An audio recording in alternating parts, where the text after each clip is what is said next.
Welcome to my vlog. Ayan. Luto naman tayo ng sinabaw na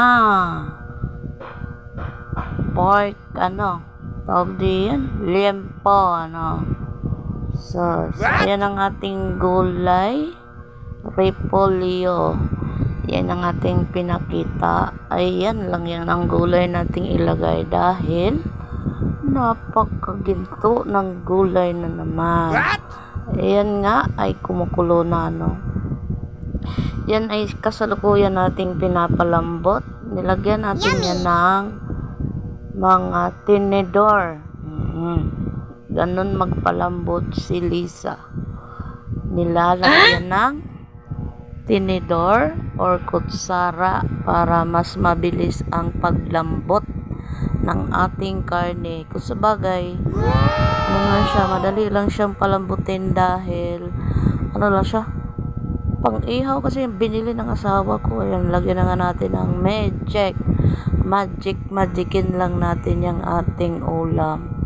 Meron na yan siya guys ng sibuyas, luya, kasi naglalagay ko ng luya pag naglaga ako ng karne ng baboy. Ayan, nilalagyan natin kahit baka yan, nilalagyan ko ng luya. At saka sa manok ganun din, pag nagsabaw ako ng manok may luya. Kahit mahal ang luya, mahal ang kamatis ngayon, lagyan natin ng luya. Luya lang, sibuyas, ayan lang ang nilagay natin dyan, at siling mahaba. Yan, nilagay na nga natin ang ating gulay dahil malambot na siya.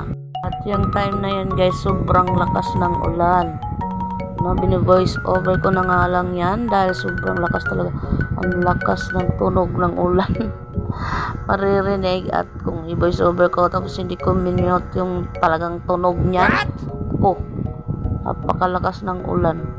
Ayun, ang sarap ihigop ng sabaw pag ulan, ayan na, paluto na yan siya.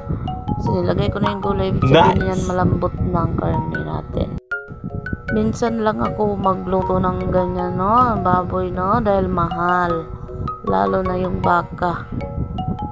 Once in a blue moon lang tayo noon, at saka ayaw naman ng anak ko yung baka dahil nagsisiboy daw yung uso nila. Kaya pag nagluto ko noon, just panay init, diba? Kasi nga naman nagsisibo yung uso natin pag malamig na. Kailangan natin iinit. Kada may kakain, iinit. Sarap na naman pero mainit. Kailangan mainit mo lagi. Guys, inapakita ko nga, yan may sili at manipis lang yung karne natin kaya mabilis lang yun palambutin. Ayan, luto na. Kung nagustuhan yung ating recipe o video, ngayon, share.